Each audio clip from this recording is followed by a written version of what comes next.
میں یہ درخواست ہے کہ رسول پاک علیہ الصلوۃ والسلام نے صحابہ کرام کو تیار کیا، قرآن حدیث کا علم ان کے سب کے سینے میں اتارا۔ اب اس زمانے میں رسول پاک علیہ السلام کے زمانے میں کوئی کتابت کا کام بڑا مختصر ہوا تھا۔ حضور کے زمانے میں تو قرآن بھی سارا ایک جگہ لکھا ہوا نہیں تھا۔ یہ تو حضرت ابوبکر کے زمانے میں حضرت عمر کے تقاضا فرمانے پر قرآن ایک جگہ لکھا گیا۔ حدیث کی پہلی کتاب کہتے ہیں کہ امام زہری رحمۃ اللہ علیہ نے تصنیف فرمائی، جس میں باب در باب، فصل اور متفرد عنوان پر احادیث پاک کو جمع کیا۔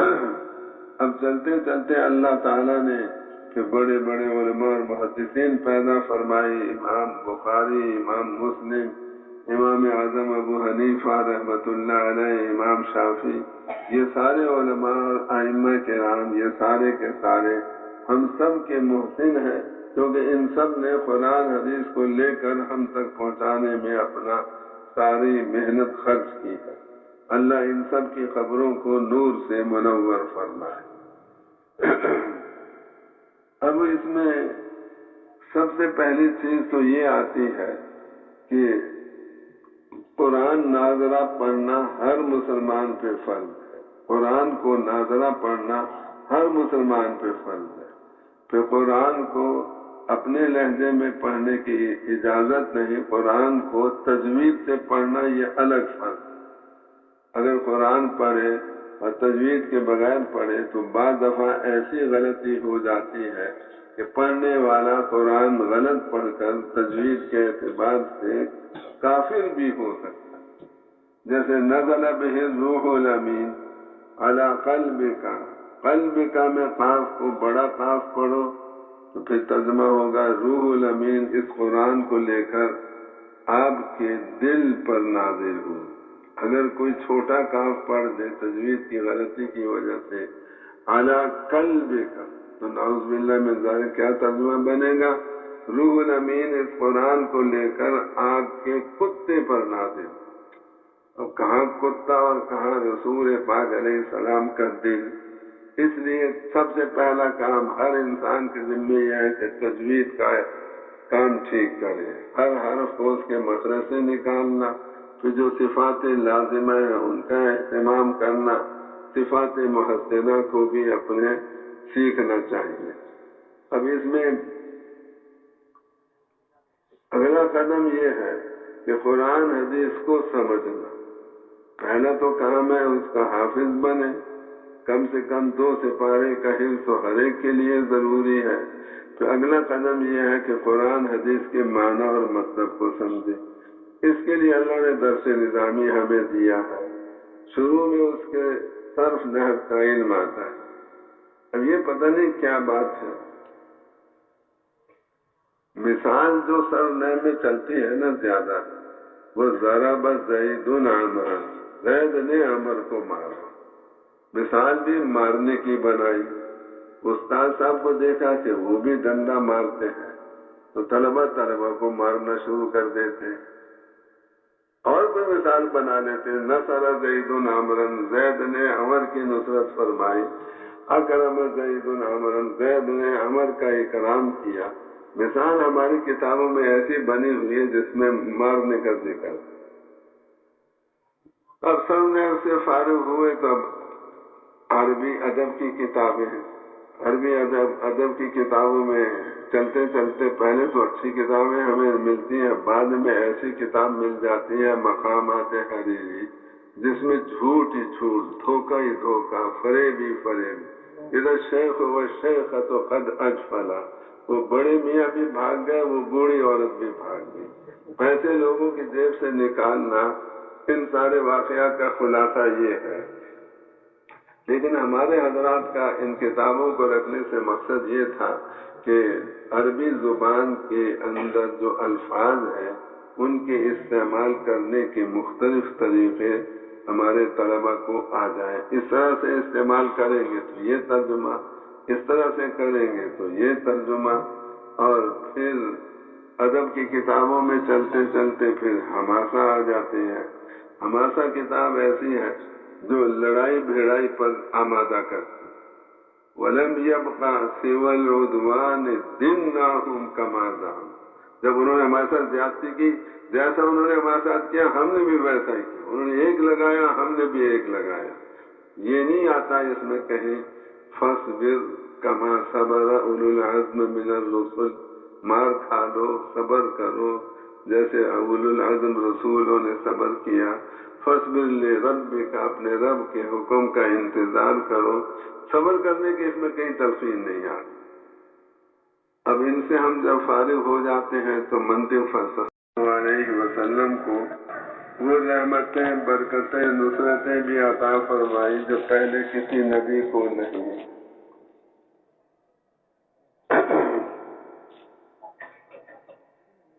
اور تشریف لے اس نے کبھی تو پڑھ گیا.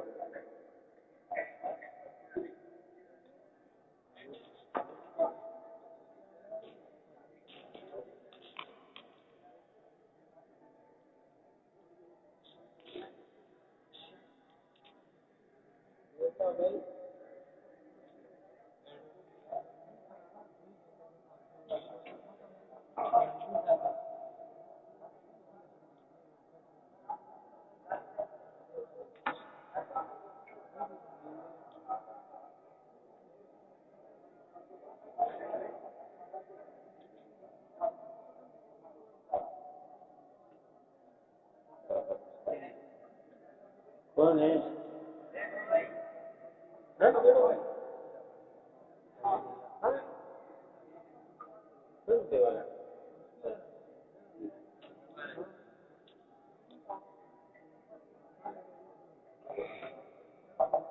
کیسا بیان ہوگا؟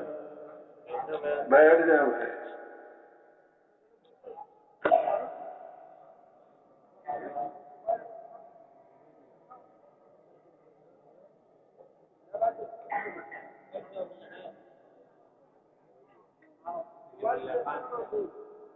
بیٹھے بھائی، سارے بھائی بیٹھ تشریف رکھیں. نحمده ونصلي على رسوله الكريم. اما بعد. میرے بھائیوں، دوستوں، بزرگوں، اللہ رب العزت جل جلالہ عما نوازہ نے جو رحمتیں، برکتیں، نصرتیں پہلے انبیاء علیہ السلام کو عطا فرمائی، وہ ساری بھی اللہ نے ہمارے نبی پاک حضرت محمد صلی اللہ علیہ وسلم کو عطا فرمائی. اور اللہ نے آپ کو وہ بھی دیا ہے جو کسی اور نبی کو اللہ نے نہیں دیا. اللہ نے آپ کو بہت سارے معجزے دیے. ایک معجزہ آپ کا یہ بھی بتایا جاتا ہے، آپ کو جیسے آگے کا نظر آتا تھا ایسے آپ کو پیچھے کا بھی نظر آتا تھا. آپ کو جیسے روشنی میں نظر آتا تھا اسی طرح سے اندھیرے میں بھی آپ کو نظر آتا تھا. اور معراج سے واپسی پر آپ صبح مسجد حرام میں کفار مکہ کو بتانے لگے، ایک رات میں اللہ نے مجھے بڑا لمبا سفر کرایا. مسجد اقصیٰ گیا، وہاں سارے نبی آئے، ان کا میں امام بنا. پھر پہلا آسمان، دوسرا آسمان، ساتواں آسمان، پھر سدرۃ المنتہا. پھر وہاں گیا جہاں آج تک کوئی نہ جا سکا. پھر میں واپس بھی آ گیا. اب کفار مکہ نے کہا اچھا اگر آپ مسجد اقصیٰ گئے ہیں تو بتائیے اس کے کتنے دروازے. آدمی جہاں جاتا ہے دروازے گنا نہیں کرتا. کیوں بھائی، ہم مسجد میں جاتے ہیں تو گنتے ہیں کتنے دروازے. یہ سوال بنتا نہیں تھا مگر کافروں نے بنا دیا. اللہ تعالیٰ نے کیا کیا، جتنے پردے تھے حضور مکے میں کھڑے ہیں، 1000 میل دور مسجد اقصیٰ ہے. 1000 میل دور کی مسجد اقصیٰ آپ کو مکے میں کھڑے کھڑے نظر آنے لگے. آپ اس کو دیکھ کر جواب دے. پوچھا کتنے دروازے، آپ کے گن کے بتا دیا اتنے دروازے. پوچھا کیا وہ کتنی کھڑکیاں، آپ نے گن کے بتا دی اتنی کھڑکیاں. آپ جب مسجد نبی کو بنا رہے تھے تو اللہ تعالیٰ نے یہ چاہا کہ میرے نبی کی مسجد کی قبلے کی دیوار عین کعبہ کی طرف، تو ہمیں تو دور رہتے ہیں مکے مدینے سے، جہت کعبہ کی طرف ہمارا رخ ہونا ہمارے لیے کافی ہے، لیکن اللہ نے یہ چاہا کہ ہمارے نبی کی مسجد کی دیوار قبلے والی عین کعبہ کی طرف ہو۔ حضور مدینے میں کھڑے، 250 میل دور بیت اللہ، آپ کو مدینے میں کھڑے کھڑے بیت اللہ نظر آنے لگے۔ حضرت نجاشی رحمت اللہ علیہ صحابی نہ بن سکے، ایمان تو حضور کی زندگی میں لے آئے لیکن حضور کی زیارت نہ کر سکے، اس لیے صحابی نہ بن سکے۔ رسول پاک علیہ السلام کو اللہ نے حکم دیا کہ حضرت نجاشی کا انتقال ہو گیا ہے، وہاں کوئی ان کا نماز جنازہ پڑھنے والا نہیں، آپ مدینے میں کھڑے ہو کر ان کا نماز جنازہ پڑھو۔ چنانچہ حضور اکرم صلی اللہ علیہ وسلم امام بن کے کھڑے ہوئے، تمام صحابہ آپ کے پیچھے کھڑے ہوئے، پھر نماز جنازہ حضرت نجاشی کی حضور نے پڑھائی۔ اللہ تعالیٰ 2000 میل دور حضرت نجاشی کا جنازہ رکھا ہوا ہے، آپ مدینے میں کھڑے ہیں، تو آپ کو مدینے میں کھڑے کھڑے اللہ تعالیٰ حضرت نجاشی کا جنازہ دکھا رہے تھے، آپ دیکھ کر اس کو نماز جنازہ پڑھا رہے تھے۔ تو اللہ نے ہمارے نبی پاک علیہ السلام کو وہ سب کچھ دیا جو پہلے نبیوں کو دیا، اللہ نے آپ کو وہ بھی دیا جو کسی اور نبی کو نہیں دیا۔ اب رسول پاک علیہ السلام ملک عرب کے رہنے والے، اب ملک عرب ایسا تھا جہاں دنیاوی ساز و سامان بہت کم تھا اور جہاں دنیاوی علم بھی کم تھا۔ اب جو مکے مدینے میں کوئی کپڑا بنتا نہیں تھا، کیونکہ لفظ جو ملتے ہیں ہمیں احادیث میں بردن یمانیون، یمن کی بنی ہوئی چادر، جبتن شامیتن یا رومیتن، شام یا روم کا بنا ہوا جبہ، انبجانیہ وہ چادر ہے جو مصر سے بن کر آتی تھی، ثیاب قطریۃ وہ کپڑے جو قطر سے بن کر آتے تھے۔ مکے مدینے کے اندر کوئی چیز نہیں بنتی تھی، یہ صنعت سے خالی شہر تھے دونوں۔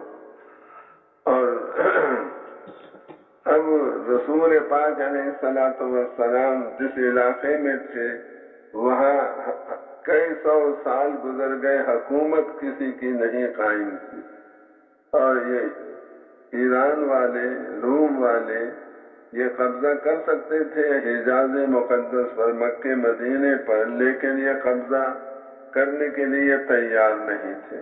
تو اگر اس ملک پہ قبضہ کریں گے تو اس ملک کا نظام چلانے کے لیے ہمیں خرچہ زیادہ کرنا پڑے گا، آمدنی اس ملک سے ہوتی نہیں، ملک حجاز سے، اس لیے بڑی بڑی حکومتیں بھی اپنی حکومت حجاز مقدس پہ قائم کرنے کے لیے تیار نہیں، کیونکہ اس میں خرچہ زیادہ ہے، آمدن تھوڑی ہے، اور نہ زراعت والا وہ ملک تھا، نہ تجارتی مرکز تھے۔ رحلۃ الشتاء والصیف، گرمیوں میں ملک شام جاتے تجارتی سفر کے لیے، سردیوں میں ملک یمن جاتے تجارتی سفر کے لیے، تو تجارتی مرکز بھی مکے مدینے میں نہیں تھے، کوئی دنیاوی لحاظ سے مکے مدینے کو فوقیت حاصل نہیں تھی۔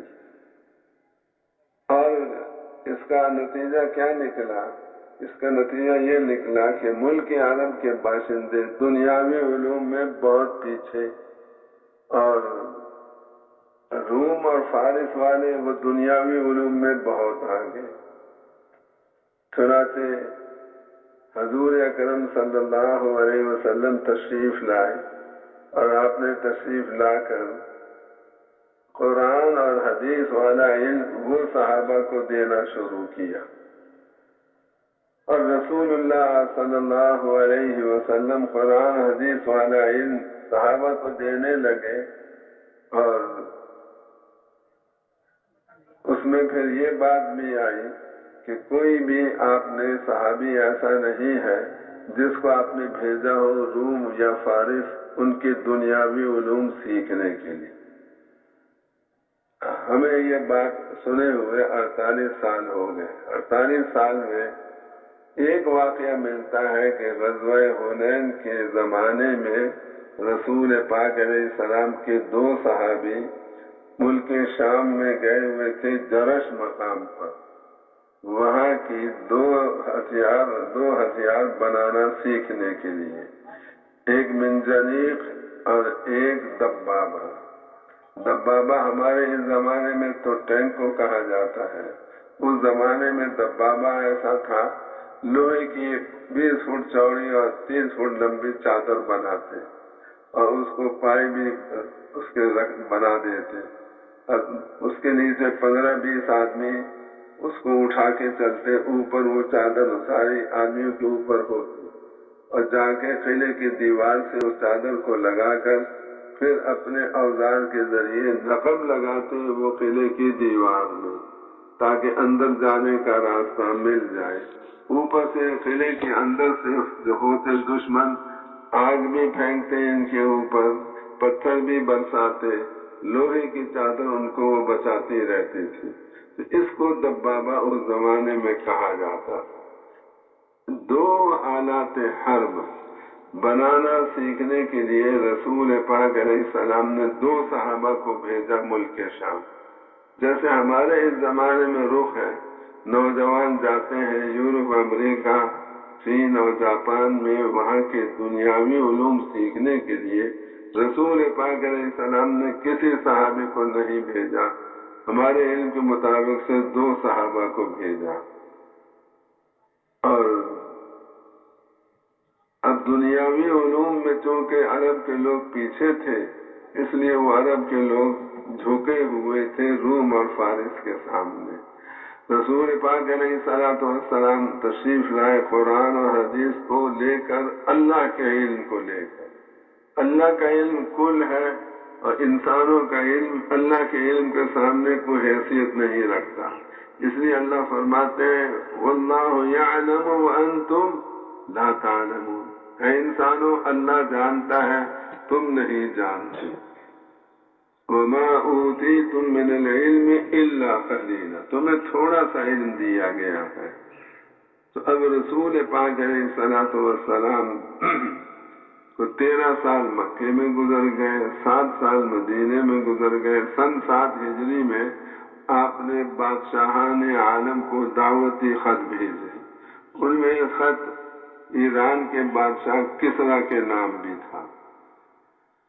اس کے پاس خط پہنچا، اس نے ترجمان سے کہا اس کا ترجمہ کر کے بتاؤ، تو اس میں لکھا ہوا تھا من محمد رسول اللہ الی کسرا عظیم فارس، محمد صلی اللہ علیہ وسلم کی طرف سے یہ خط ہے جو اللہ کے رسول ہے کسرا کے نام، جو فارس کا بڑا بادشاہ ہے۔ اتنا خط سنتے ہی اس کسرا کو بہت زیادہ غصہ آیا، اس بات پہ آیا کہ ایک عرب کا آدمی ہمارے سے 3 درجے نیچے ہے اور اس نے اپنا نام پہلے لکھ دیا، میرا نام بعد میں لکھا، میں اس کا خط سننے کے لیے تیار ہوں۔ خط لے کر حضور کے خط کو ٹکڑے ٹکڑے کر کے پھینک دیا، حکم نامہ جاری کیا کہ محمد صلی اللہ علیہ وسلم کو ہمارے دربار میں پیش کیا جائے، اس گستاخی کی نعوذ باللہ من ذالک ہم حضور کو سزا دیں گے۔ حکم نامہ وہاں سے چلا، ایران سے بحرین ماتحت تھا ایران کا، بحرین کے گورنر کے پاس پہنچا، اور پھر وہاں سے حکم نامہ چلا تو یمن کے گورنر کے پاس پہنچا، وہ ماتحت تھا بحرین کے گورنر کا۔ اب یمن کے گورنر نے حضور اکرم صلی اللہ علیہ وسلم کو گرفتار کرنے کے لیے صرف 2 سپاہی بھیجے، کیونکہ اس کو پتا تھا کہ عرب کے لوگ اپنے آپ کو کمزور سمجھتے ہیں اور وہ ایران کو، فارس والوں کو بہت بڑا طاقتور سمجھتے ہیں۔ اس لیے جب ان کو یہ پتا چلے گا کہ ایران کے بادشاہ کسرا نے محمد صلی اللہ علیہ وسلم کو بلایا ہے تو سب ڈر جائیں گے اور کوئی مزاحمت نہیں ہوگی، اور آسانی سے گرفتار کر کے محمد صلی اللہ علیہ وسلم کو یہ 2 سپاہی لے آئے۔ اب یہ 2 سپاہی چلتے چلتے پہنچے طائف شہر میں، وہاں مکے کے تاجر بھی آئے ہوئے تھے۔ ان تاجروں نے پوچھا آپ لوگ کون ہو؟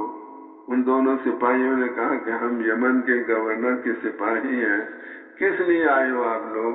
کیونکہ ہم جا رہے ہیں مدینہ منورہ، وہاں سے محمد صلی اللہ علیہ وسلم کو گرفتار کر کے ہم لے جائیں گے اپنے کسریٰ بادشاہ کے پاس، کیونکہ انہوں نے خط لکھا، اس میں اپنا نام پہلے لکھ دیا، کسریٰ کا نام بعد میں لکھ دیا۔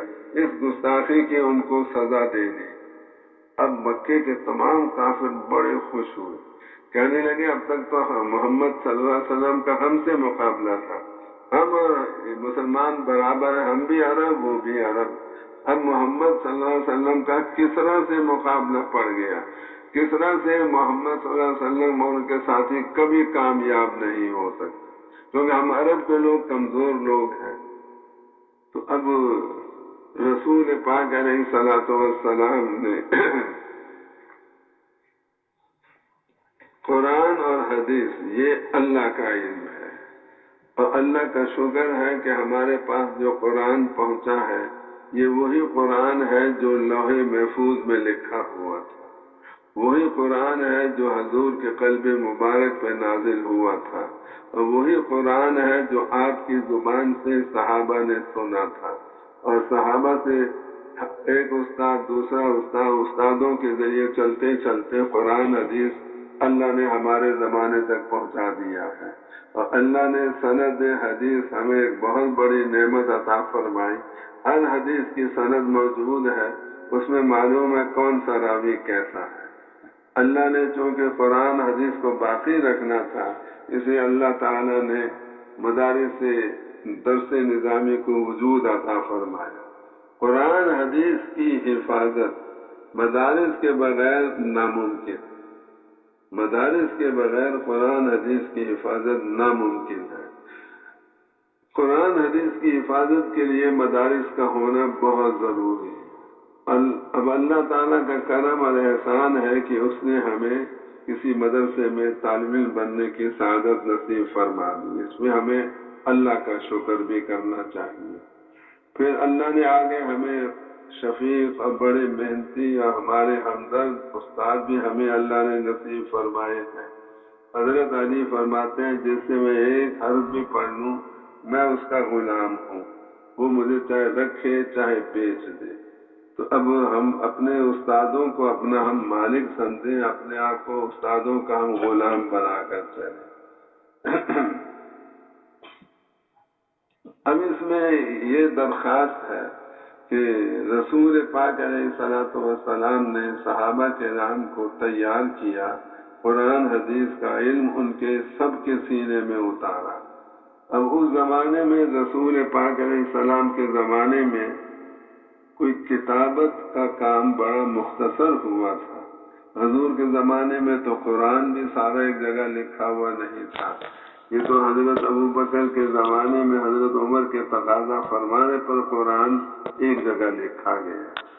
حدیث کی پہلی کتاب کہتے ہیں کہ امام زہری رحمۃ اللہ علیہ نے تصنیف فرمائی، جس میں باب در باب فصل اور متفرد عنوان پر احادیث پاک کو جمع کیا۔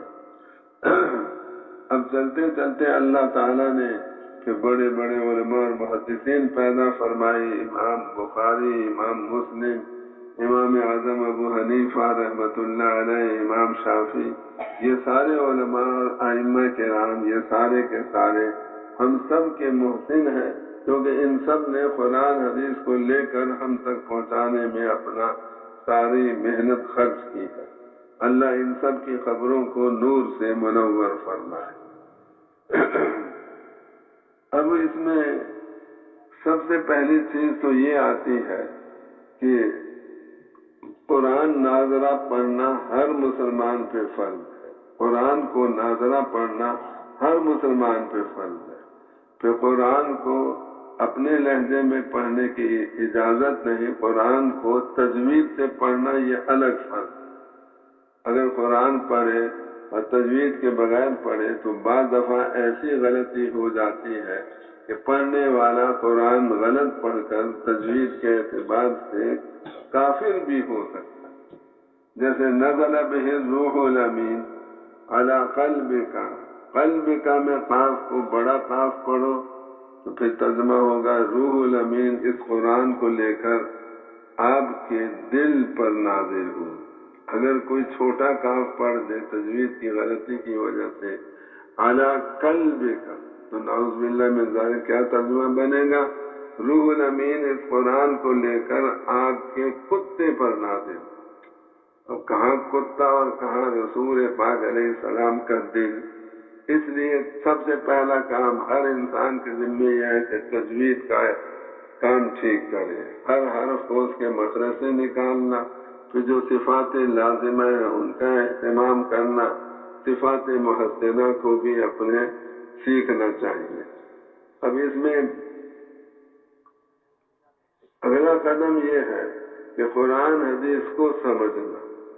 پہلا تو کام ہے اس کا حافظ بنے، کم سے کم 2 سپارے کا حفظ تو ہر ایک کے لیے ضروری ہے. تو اگلا قدم یہ ہے کہ قرآن حدیث کے معنی اور مطلب کو سمجھے. اس کے لیے اللہ نے درس نظامی ہمیں دیا ہے. شروع میں اس کے صرف نحو کا علم آتا ہے. اب یہ پتہ نہیں کیا بات ہے، مثال جو صرف نحو میں چلتی ہے نا زیادہ، وہ ضرب زید عمرا، زید نے عمر کو مارا. مثال بھی مارنے کی بنائی. استاد صاحب کو دیکھا کہ وہ بھی ڈنڈا مارتے ہیں تو طلبہ کو مارنا شروع کر دیتے. اور کوئی مثال بنا لیتے، نصر زید عمرا، زید نے عمر کی نصرت فرمائی. اکرم زید عمرا، زید نے عمر کا اکرام کیا.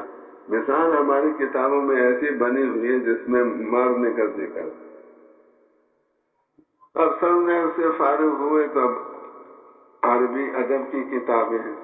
عربی ادب کی کتابوں میں چلتے چلتے پہلے تو اچھی کتابیں ہمیں ملتی ہیں، بعد میں ایسی کتاب مل جاتی ہے مقامات حریری جس میں جھوٹ ہی جھوٹ، دھوکہ ہی دھوکہ، فریب ہی فریب. ادھر شیخ و شیخ تو قد اجفلا، وہ بڑے میاں بھی بھاگ گئے، وہ بوڑھی عورت بھی بھاگ گئی.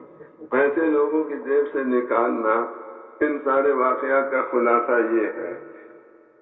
لیکن ہمارے حضرات کا ان کتابوں کو رکھنے سے مقصد یہ تھا کہ عربی زبان کے اندر جو الفاظ ہیں ان کے استعمال کرنے کے مختلف طریقے ہمارے طلبہ کو آ جائیں. اس طرح سے استعمال کریں گے تو یہ ترجمہ، اس طرح سے کریں گے تو یہ ترجمہ. اور پھر ادب کی کتابوں میں چلتے چلتے پھر حماسہ آ جاتے ہیں. حماسہ کتاب ایسی ہے جو لڑائی بھیڑائی پر آمادہ کرتی. وَلَمْ يَبْقَ سِوَى الْعُدْوَانِ دِنَّاهُمْ كَمَا زَعَمُوا. جب انہوں نے ہمارے ساتھ زیادتی کی، جیسا انہوں نے ہمارے ساتھ کیا ہم نے بھی ویسا ہی کیا. انہوں نے ایک لگایا، ہم نے بھی ایک لگایا. یہ نہیں آتا اس میں کہیں فَاصْبِرْ كَمَا صَبَرَ أُولُو الْعَزْمِ مِنَ الرُّسُلِ، مار کھا لو، صبر کرو جیسے اولو العزم رسولوں نے صبر کیا. فَاصْبِرْ لِرَبِّكَ، اپنے رب کے حکم کا انتظار کرو. صبر کرنے کی اس میں کہیں تلقین نہیں آتی. اب ان سے ہم جب فارغ ہو جاتے ہیں تو منطق فلسفہ بھی ہمارے حضرات نے رکھا درس نظامی میں. اس لیے رکھا تاکہ دماغ جو طلبہ فارغ ہو درس نظامی سے ان کا دماغ تیز ہو جائے. منطقی کا دماغ بڑا تیز ہوتا ہے. اور یہ اس لیے انہوں نے کیا کہ علماء کے ذمے ہے جتنے فتنے اسلام کے خلاف کافروں کی طرف سے اٹھتے ہیں ان کا جواب دینا، ان کے فتنے کا فتنہ ہونا ظاہر کرنا، یہ بتانا علماء کے ذمے. اور جتنے فتنے مسلمانوں کے اندر سے اٹھتے ہیں اس کا بھی سد باب کرنا یہ علماء کے ذمے ہے. اسے عالم کا دماغ تیز ہونا چاہیے. اس کے لیے انہوں نے فلسفہ اور منطق کی کتابیں رکھی. 2 بھائی تھے، دونوں میں جھگڑا ہو گیا. اب ایک بھائی کے دل میں آیا کہ میں اس کو ماں کی گالی، ماں دونوں کی ایک، اگر اس کو ماں کی گالی دیتا ہے تو اپنی ماں کو بھی وہ پڑتی ہے گالی. اس نے کیا کہنا شروع کیا یہ عورت اس حیثیت سے کہ میری ماں ہے، بڑی نیک، بڑی اچھی، بہت صفات والی، بہت حیثیت، بہت سارے جہان کی خوبیاں اس کے اندر ہیں، اور اس حیثیت سے کہ تیری ماں ہے بڑی خراب، سارے جہان کی خرابیاں اس کے اندر۔ ایک ہی عورت کو اپنی ماں بنا کر وہ اس کی تعریف کرتا ہے، بھائی کی ماں بنا کے اس کی برائی کرتا ہے۔ تو منطقیوں کا دماغ تیز، اس لیے ہمارے جتنے حضرات ہیں، مفتی محمود صاحب رحمۃ اللہ علیہ، مفتی شفیع صاحب رحمۃ اللہ علیہ، مولانا یسریٰ بن نوری، یہ سب منطق و فلسفہ پڑھے ہوئے تھے، اس لیے ان کے دماغ بڑے تیز تھے۔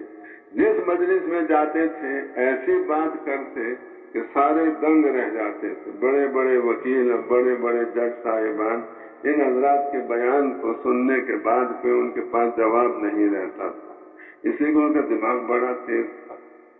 تو اب یہ ہو گیا، اب اس کے بعد فقہ کی کتابیں ہم نے پڑھی، پڑھتے پڑھتے ہدایہ پڑھ لی، اب پہنچ گئے ہم مشکات جلالین پر۔ یہ علوم مقصودہ ہے، قرآن حدیث کو پڑھنا اصل مقصود ہے درس نظامی کی ساری تفسیر سے۔ پھر دور حدیث شریف کا سال، اب دور حدیث شریف کا جو سال آتا ہے تو پہلی سہمائی میں تو کہتے ہیں استاد کو بھی پتہ چلتا ہے، شاگرد کو بھی پتہ چلتا ہے، دوسری سہمائی میں کام تیز ہو جاتا ہے، استاد کو پتہ چلتا ہے کیا بات چل رہی ہے، شاگرد کو نہیں پتہ چلتا، تیسری سہمائی میں ایسا حال ہو جاتا ہے نہ استاد کو پتہ نہ شاگردوں کو پتہ کہ کیا ہو رہا۔ اب جب ہم دور حدیث سے فارغ ہو گئے تو اب درس نظامی ہمارا پورا ہو گیا، ہمیں عربی بولنی بھی آ جاتی ہے، ہمیں عربی سمجھنی بھی آ جاتی ہے، 10-12 علوم ہمیں اساتذہ کرام مفت میں ہمیں پڑھاتے تھے، 10-12 علوم۔ اور اب جب ہم پہنچ گئے دور حدیث شریف ہم نے کر لیا، اب ہماری عربی زبان اتنی فصیح بلیغ نہیں جتنی فصیح بلیغ زبان ابو جہل ابو لہب کی تھی، کیونکہ ان دونوں کی زبان عربی میں اللہ نے قرآن کو نازل فرمایا، تو ہماری عربیت ان دونوں کی عربیت تک نہیں پہنچتی۔ لیکن اب اگلی چیز کیا ہے؟ اگلی چیز یہ ہے کہ جو قرآن حدیث میں آیا اس کے مطابق ہمارے دل میں یقین ہونا۔ اگر ایمان ہے پھر تو انسان آخرت میں دوزخ سے نجات پائے گا۔ اگر ایک آدمی عربی کا بڑا ادیب، بڑا شاعر، بڑا فصیح بلیغ بن جائے لیکن اس کا قرآن حدیث کے مطابق ایمان نہیں، وہ سیدھا دوزخ میں جائے گا۔ اس لیے اِلَّا الَّذِينَ آمَنُوا، ایمان شرط اولین ہے۔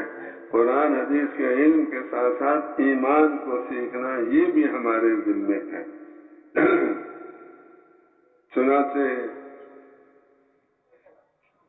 ایک صحابی رسول پاک علیہ السلام کی مجلس میں بیٹھے ہوئے تھے، حضور نے فرمایا مجھے دکھایا گیا، مجھے بتایا گیا ایک ملک ہے جس ملک کی شہزادی جنگل میں جا رہی ہے، میری امت کی ایک جماعت وہاں پہنچ جاتی ہے اور وہ شہزادی کو گرفتار کر لیتی ہے، وہ شہزادی باندی بن جاتی، مجھے یہ بتایا گیا۔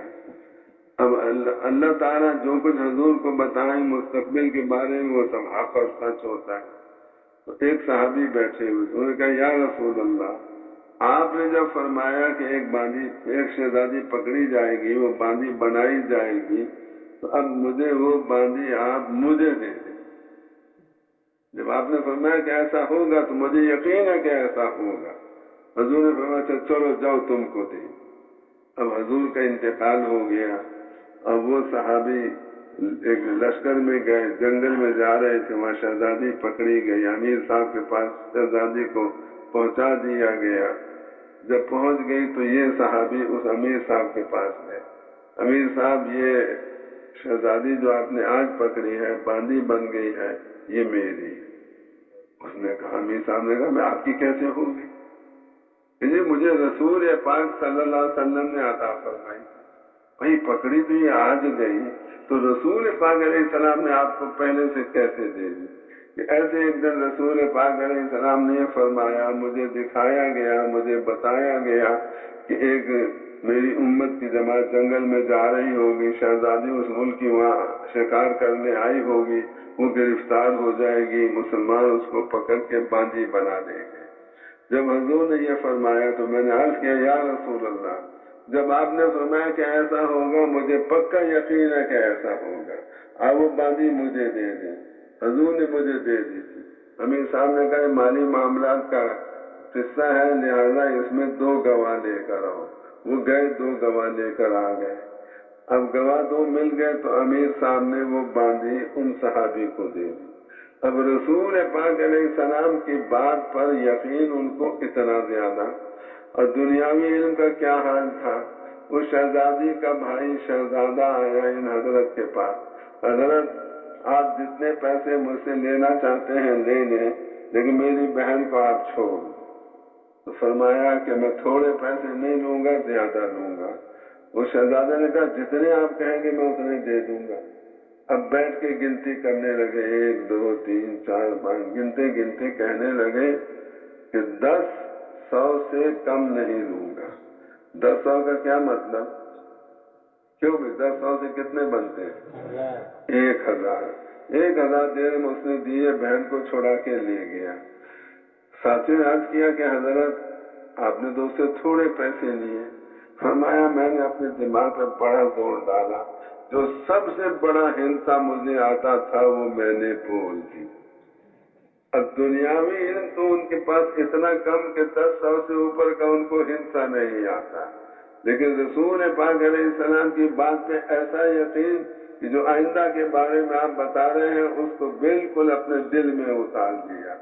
اس لیے رسول پاک علیہ السلام کی بات پر ایمان لانا، یہ اصل طاقت تب پیدا ہوتی ہے قرآن اور حدیث کی، جب اس کے مطابق ہمارے دل کا یقین بنے۔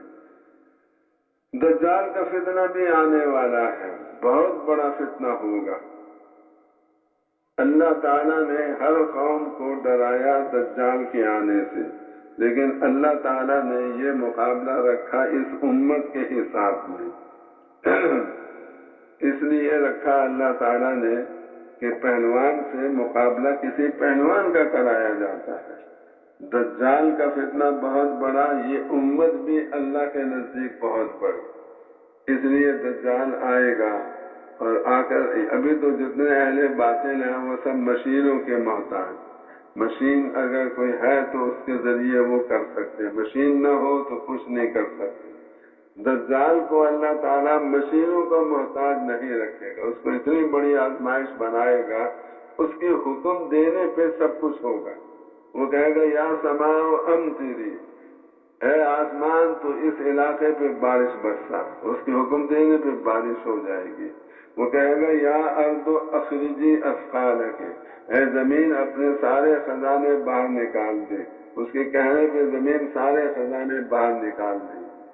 اب وہ دجال دعویٰ کرے گا کہ میں خدا ہوں، میں رب ہوں، اور جو مادے سے متاثر ہے اس زمانے میں وہ ڈر ہے کہ سارے ہی دجال کو خدا مان جائیں گے، اور پھر کیسے اس کا زوال ہوگا؟ اس کا زوال ہوگا ایک ایمان والا اس کے مقابلے پر آئے گا، اس کو کہے گا مجھے رب مانو، وہ کہے گا کہ رب نہیں ہے تو کانا ہے، رب کانا نہیں ہو سکتا۔ وہ کہے گا میں آپ کو قتل کر دوں، وہ کہے گا مسلمان کر دو قتل، میں قتل ہو سکتا ہوں لیکن غلط بات کا یقین نہیں کر سکتا، تم کو رب نہیں مان سکتا۔ اب وہ ان کو قتل کرے گا، قتل کرنے کے بعد پھر ان کی لاش کے 2 ٹکڑے ان کے درمیان میں سے وہ گزرے گا دجال، اور کہے گا دیکھو میں نے اس آدمی کو قتل کر دیا، اور پھر یہ کہے گا قم حیّن، اے مرے ہوئے انسان تو زندہ ہو جا، کھڑا ہو جا۔ اس کے حکم دینے پر وہ مرا ہوا مسلمان پھر زندہ ہو جائے گا۔ اب جب زندہ ہو جائے گا تو سارے اس کے ماننے والے شور مچائیں گے کہ یہ ہمارا رب ہے، اس نے مردہ کو زندہ کر دیا۔ اب وہ جو مرا ہوا تھا، قتل ہو گیا تھا، وہ زندہ ہو گیا، تو زندہ ہونے پر دجال کہے گا اب تو مجھے رب مان لو، میں نے تمہارے کو قتل کیا، پھر تم کو دوبارہ زندہ بھی کر دیا۔ وہ مسلمان یہ کہے گا کہ مجھے پہلے یقین تھا کہ آپ دجال ہو، لیکن تھوڑا سا مجھے شک تھا، کیونکہ ایک نشانی رسول پاک علیہ السلام نے جو ہمیں بتائی وہ تمہارے اندر نہیں پائی جا رہی تھی، اب وہ بھی پائی گئی۔ وہ نشانی یہ بتائی تھی کہ حضور نے کہ دجال ہے،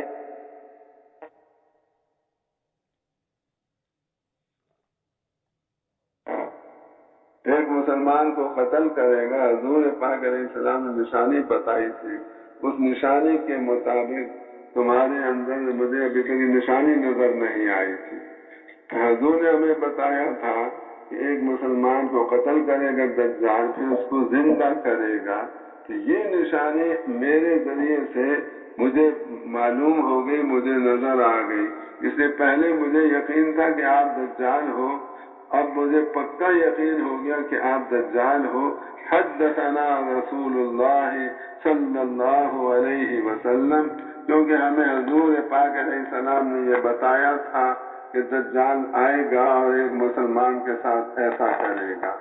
اب جب یہ ایمان رسول پاک علیہ السلام کی حدیث پر یقین رکھنا جب اس کو یہ ظاہر کرے گا یہ ایمان والا، تو ایمان والے کے آگے اللہ دجال کو بھی فیل فرما دیں گے، پھر اس میں اتنی طاقت بھی نہیں رہے گی کسی بچے کو قتل کر سکے، اور سارے اس کے داؤ فریب جتنے ہیں وہ سب اللہ تعالیٰ بے اثر کر دیں گے۔ تو ہمارے زمانے کے بعد والے زمانے میں بھی ایمان والا دجال پر غالب آئے گا۔ اس لیے میرے بھائیوں، دوستوں، عزیزوں، قرآن حدیث کا علم لینا، پھر اس کے مطابق اپنے دل کا یقین بنانا۔ آپ سارے بھائی بنائیں گے اپنے دل کا یقین؟ صحابہ کرام یہ فرماتے ہیں تعلمنا الایمان، ہم نے پہلے ایمان سیکھا، ثم تعلمنا القرآن، پھر ہم نے قرآن سیکھا، فزدنا به ایمانا، اس قرآن سیکھنے سے ہمارا ایمان اور زیادہ ہو گیا۔ تو ایمان کو بڑھانا یہ ہمارے لیے بہت ضروری کام ہے، اس لیے کہ درس نظامی جس زمانے میں شروع ہوا تھا اس زمانے میں ماحول ہمارے اس زمانے کے ماحول سے یقیناً بہت اچھا تھا، اور اخلاقی معیار بھی مسلمانوں کا بہت اعلیٰ تھا، تو جو طالب مدرسے میں داخل ہوتا تھا اس کا ایمان بنا ہوا، اخلاقی حالت اس کی بہت اچھی ہوتی تھی۔ اس لیے دارالعلوم دیوبند کے بارے میں سنا ہے کہ اس میں 8 سال گزار کر تعلیم جب اساتذہ کرام کی صحبت میں رہتا تو جب دورے میں پہنچتا تو سارے طلباء دورے والے صاحب نسبت اللہ کے بزرگ بنے ہوئے ہوتے تھے۔ اتنی تاثیر تھی دارالعلوم دیوبند کی پڑھائی کے اندر، وہاں رہنے کے اندر، وہاں کے ماحول کے اندر۔ ہمارے اس زمانے میں ہر گھر ایمان بگاڑنے والا مرکز بن گیا ہے، اور مخلوق کا یقین ہمارے بچوں کے دلوں میں ماں باپ کی باتوں سے آ رہا ہے، اور ایمان بھی بگڑ گیا، اخلاق بھی خراب ہو گئے۔ اب ایمان جب کمزور ہو جاتا ہے تو انسان برے کام بھی کر بیٹھتا ہے۔ اب ہمیں اپنے پڑھنے کے زمانے کا قصہ یاد ہے، ایک ساتھی تھا ہمارا مظاہر علوم سہارنپور میں، بڑا شرارت۔ کیا شرارت کی، ایک دن اس نے ایک ساتھی سو رہا تھا، اس کی جوتی اٹھائی، باہر لے جا کر موچی کے ہاتھ میں بیچ دی، پیسے بنائے، پیسے سے مٹھائی خرید کے لے آیا، اور پھر ہمیں کہنے لگا آ جاؤ دوستوں مٹھائی کھا۔ وہ جس کی جوتی اٹھائی تھی وہ سو رہا تھا، اس کو بھی اٹھایا کہ بھائی آ جاؤ آپ بھی مٹھائی کھا لو۔ اب ہم پوچھیں کہ یہ مٹھائی کس خوشی میں کھلا رہے ہو؟ کہ میں کھلا رہا ہوں کسی خوشی میں۔ جو جس کی جوتی اٹھا کے بیچی تھی جب وہ آیا کہنے لگا، اس نے پوچھا یہ مٹھائی کس خوشی میں؟ کہ آپ کی جوتیوں کے طفیل سے کھا رہا ہوں۔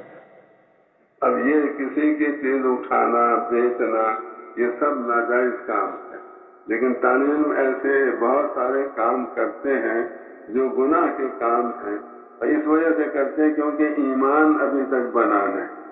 ایمان وہ طاقت ہے، جب انسان ایمان والا بن جاتا ہے تو تنہائی کے گناہ سے صرف ایمان کی طاقت انسان کو روک سکتی ہے۔ اس لیے ہر مدرسے والوں کو یہ چاہیے اپنے طلبہ کا ایمان بڑھانے کا کوئی انتظام کر۔ جن باتوں پر ہم بن دیکھے ایمان لے آئے ہیں ان باتوں کا اتنا تذکرہ کأنّا رأی عین۔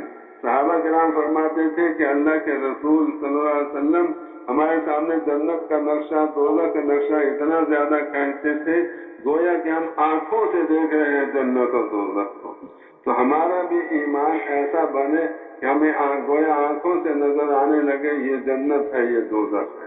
تو ہر مدرسے میں ضرورت ہے اس بات کی کہ ہر مدرسے میں ایمان بڑھانے کا انتظام ہو۔ ایمان کیسے بڑھتا ہے؟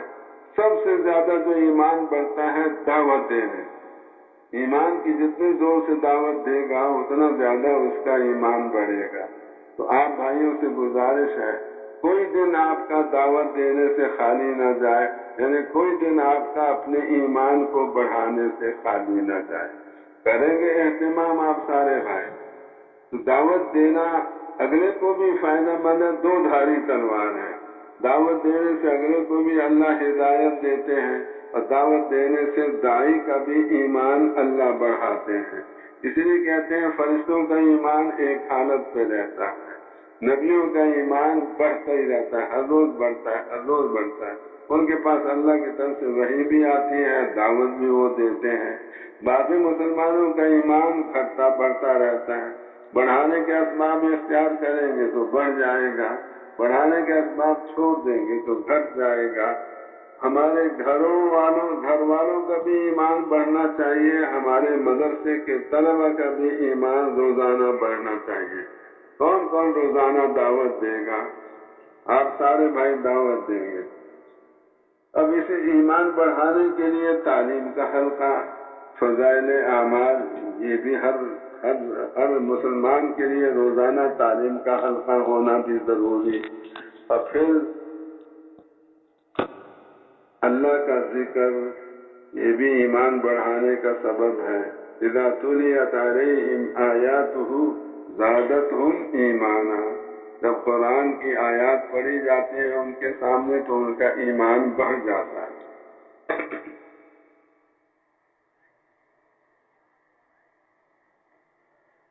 تو ایمان بڑھانا ہماری سب سے بڑی ضرورت ہے۔ پھر فضائل والا علم وہ بھی ہمارے سینے میں آئے، پھر اللہ کو یاد کرنا، تنہائی میں بیٹھ کے اللہ کا اتنا ذکر کرنا کہ اللہ ہی ہمارے دھیان میں رہے۔ اللہ کا دھیان جس کو نصیب ہو گیا اس کو سب سے وَلَذِكْرُ اللَّهِ اکبر، اللہ کا دھیان سب سے بڑا ہتھیار ہے۔ رسول پاک علیہ الصلوۃ والسلام ایک درخت کے نیچے سو گئے، صحابہ بھی درختوں کے نیچے سو گئے۔ ایک کافر پہاڑی کے اوپر سے اترا، دیکھا کہ محمد علیہ السلام اکیلے سو رہے ہیں، موقع اچھا ہے۔ حضور کی تلوار ٹنگی ہوئی تھی ایک درخت کے پاس کے ساتھ، وہ گیا اس تلوار کو اتارا، تلوار نیام سے نکالی۔ اب نکال کر حضور کو قتل کرنا چاہتا تو قتل کر سکتا تھا، لیکن اس نے سوچا میں حضور کو جگاؤں، کچھ آپ کو ڈراؤں، کچھ آپ کو میں مذاق اڑاؤں، پھر آپ کو قتل کروں گا۔ اس نے خود ہی حضور کو جگا دیا۔ حضور اٹھے، دیکھا سامنے دشمن، اس کے ہاتھ میں تلوار۔ اب اس نے عذرائے مذاق کہا میں ينقذك مني، اے محمد آپ کو مجھ سے کون بچائے گا؟ آپ کی زبان سے نکلا اللہ، آپ کی زبان سے نکلا اللہ۔ یہ جو آپ کی زبان سے اللہ نکلا اس کے مطابق دل میں دھیان بھی تھا، دل میں یقین بھی تھا، ایمان بھی تھا اور دھیان بھی تھا۔ اللہ نے فوراً اس کافر کے ہاتھ دل پہ حضور کا روب ڈال دیا اور اس کا ہاتھ کانپنے لگا، تلوار اس کے ہاتھ سے گر گئی۔ حضور نے تلوار اٹھائی اور فرمایا تم بتاؤ تمہیں اب مجھ سے کون بچائے گا؟ اس نے دیکھا میں نے پہلے یہی سوال کیا تو حضور نے فرمایا اللہ، حضور کے اللہ فرمانے سے تلوار میرے ہاتھ سے گر گئی، میں بھی اب اللہ کہہ دوں تاکہ حضور کے ہاتھ سے تلوار گرے۔ لیکن جب انسان کے مرنے کا وقت آتا ہے اس وقت وہ بات زبان پہ آتی ہے جو دل میں ہوتی ہے۔ جو دل میں نہیں ہوتی وہ کبھی زبان پہ نہیں آ سکتی۔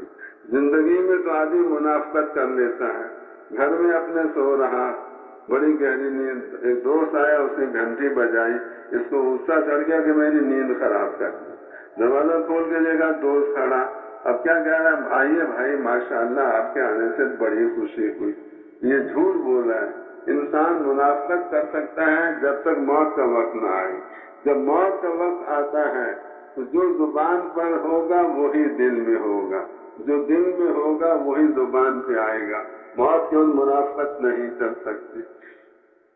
تو اللہ کا ذکر اتنا کرنا کہ اللہ ہی ہمارے دھیان میں رہ جائے، اور پھر تبلیغی مشورہ، یہ بھی بہت بڑی ضرورت ہے تبلیغی مشورہ، اس لیے کہ ہم میں سے ہر ایک کو اللہ تعالیٰ نے سارے عالم کے انسانوں کی ہدایت کا ذمہ دار بنایا ہے، اور اجتماعی کام ہمارا تبلیغی کام اجتماعی کام ہے، یہ مشورے کے بغیر زندہ نہیں ہو سکتا، اس لیے روزانہ مشورہ کرنا یہ بھی تبلیغی ضرورت ہے۔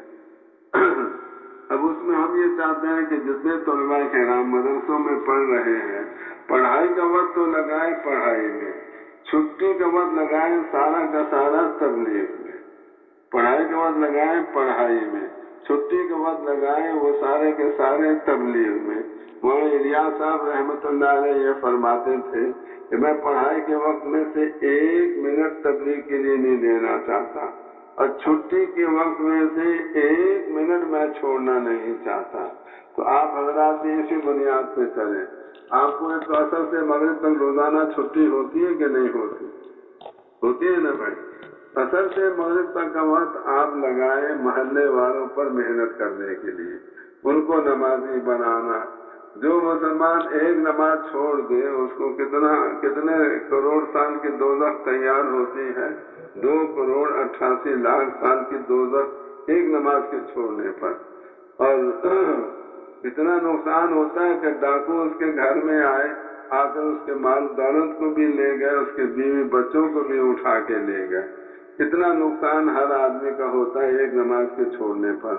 اب جتنے ہمارے پڑوسی ہیں نماز نہیں پڑھتے ہیں، ان سب ابھی تک ہم کراچی میں جتنی مسجدوں میں گئے ہم نے پوچھا کتنے فیصد نمازی، کسی نے کہا 15%، کسی نے کہا 20%، ایک جگہ سننے میں آیا 25%۔ تو میں نے کہا جب 25% سے نمازی زیادہ نہیں ہے تو یہ تو اکثریت کراچی میں تو بے نمازیوں کی ہو گئی، لہٰذا یہ تو منحوس شہر ہو گیا، اس میں بے نمازی زیادہ ہیں نمازی کم ہیں۔ اس لیے جس محلے میں مدرسہ ہے اور اتنے اساتذہ کرام علماء کرام اتنے طلبہ ہیں، اس مدرسے کے اگر محلے والے 100% نمازی نہیں بنیں گے تو باقی محلوں والے کیسے بن سکتے ہیں؟ آپ سب سے ہم گزارش کریں گے، آپ سب یہ عزم ارادہ کریں گے انشاءاللہ اپنے مدرسے کے محلے والوں کو 100% کو نمازی بنائیں گے۔ کون کون بنائے گا نمازی؟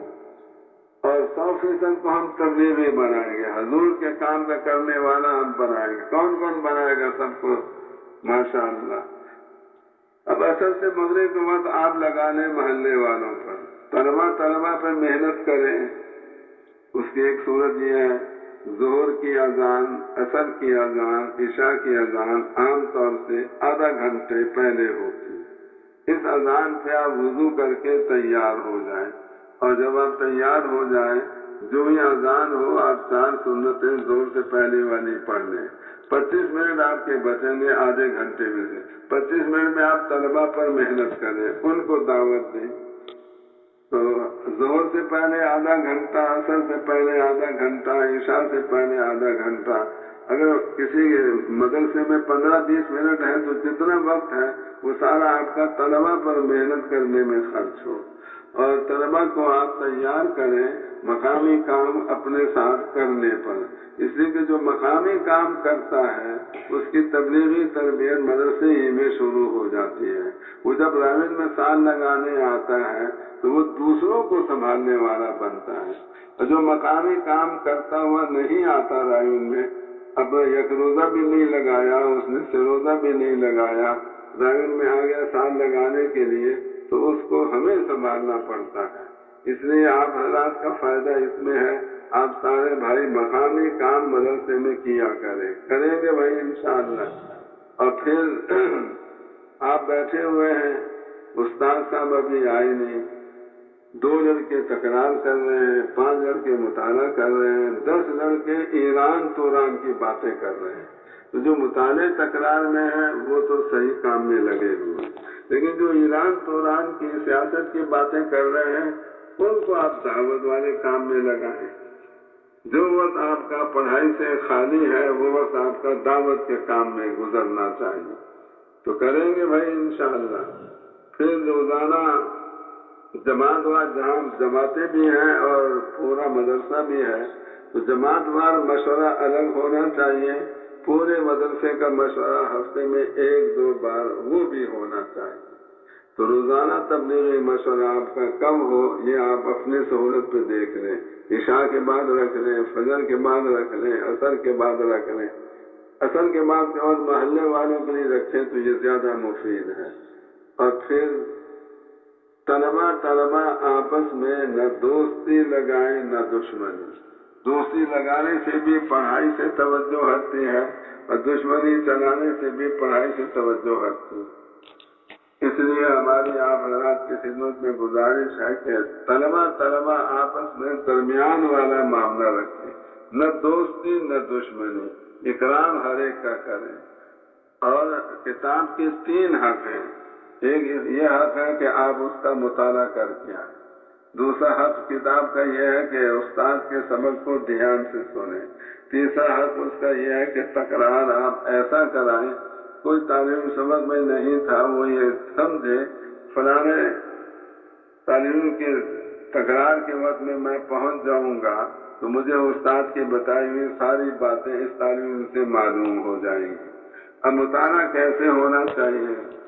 حضرت شیخ الحدیث مولانا زکریا صاحب رحمۃ اللہ علیہ، جنہوں نے فضائل اعمال لکھی، جو مظاہر سہارنپور میں بڑے شیخ الحدیث تھے، ان کے بارے میں سنا ہے کہ گرمی کے زمانے میں، جس زمانے میں بارش ہوتی ہے جولائی اگست کا مہینہ، ان کے گھر میں بجلی نہیں تھی، پنکھا نہیں تھا، لالٹین جلا کے وہ بیٹھ جاتے، گرمی زیادہ اپنا کرتا اتار کے رکھ دیتے، سامنے اپنے ایک کتاب رکھ لیتے، اس کے مطالعے میں لگ جاتے۔